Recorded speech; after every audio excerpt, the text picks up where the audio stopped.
Mystic Pizza, I absolutely love this movie. I really, really love coming of age films, where characters are really trying to find their way in the world, really trying to find themselves. And you've got three characters here, all with compelling stories, and it's absolutely brilliant. It really is one of those comfort movies. You come away from it feeling warm inside and you think, I'm really, really glad that I watched that. So it centres around three women who work in a pizza place, Mystic Pizza.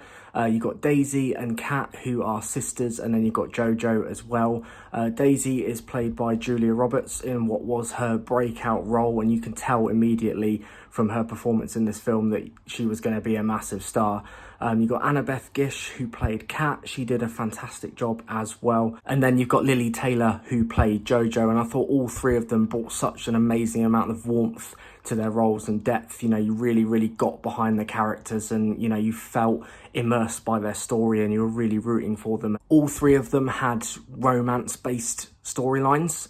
But they're all three of them were in very different situations. You had Daisy, who was going out with a prep school dropout. You had Kat, who was in love with the father of the girl that she was babysitting. And then you had Jojo, who was struggling to commit to her fiance Bill, and there was quite a funny scene that kicked off the film where she was due to get married and then she fainted at the altar because she didn't want to go through with it. But yeah, all three of them were in very, very different situations, but all three of them were tight-knit and was very supportive of each other throughout. I mean, Kat and Daisy did have a big bust up at one point, but all three of them were there for each other. And you don't get many movies about strong friendships or the power of friendships, particularly in romance-based movies. But it was nice to see the sort of the strength that all three of them had when they were together. And when the chips were down, they were always there for each other because all three of them went through their fair share of heartbreak. They all suffered sort of turbulent periods in those relationships, but they were all there for each other and they all pulled through in the end. But I also like that they included that sibling element because obviously Kat and Daisy being sisters, Kat was sort of like the high achiever. She was the one going to Yale, and then Daisy was the one that was always struggling and feeling like she was the screw up and not really meeting her mother's expectations, which is a very relatable sibling dynamic. You know, I've been through it myself where, you know, your siblings are achieving more than you and you feel inferior. And I thought that they did a really good job of portraying those feelings, and Julia Roberts did a particularly great job at portraying those feelings and like the consequences of those feelings, like going the other way because you feel like, well, I'm not going to match my sister, so I might as well go the other way and just make my parents disappointed anyway.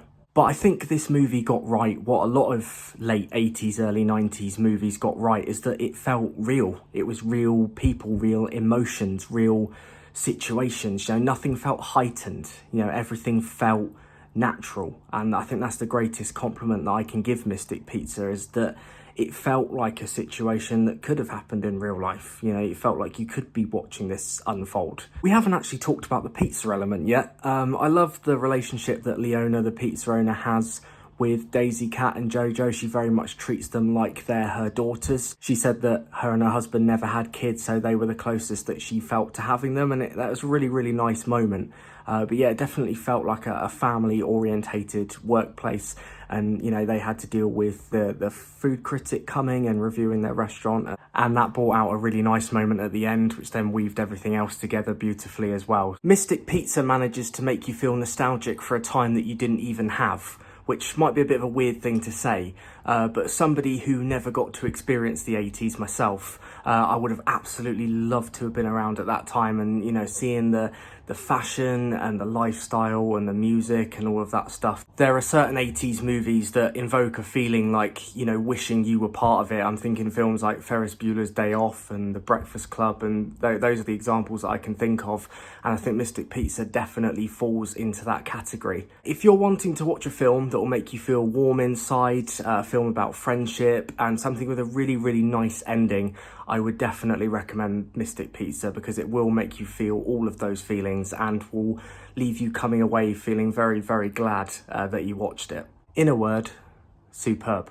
So yeah, that is my take on Mystic Pizza. If you're wondering why the lighting is suddenly a lot brighter, it's because I'm recording this part about 12 hours later. So that's why the lighting has suddenly changed. But yeah, that's my thoughts on Mystic Pizza. I hope that you enjoyed it. Let me know what you think if you've watched it yourself. But thank you very much for watching this video. I really hope that you enjoyed it. Please leave a like on there if you did, and subscribe if you're new around here and you'd like to see more. Comment below any thoughts and suggestions that you may have. Thanks once again, take care of yourselves, and I will see you in the next one. Bye for now.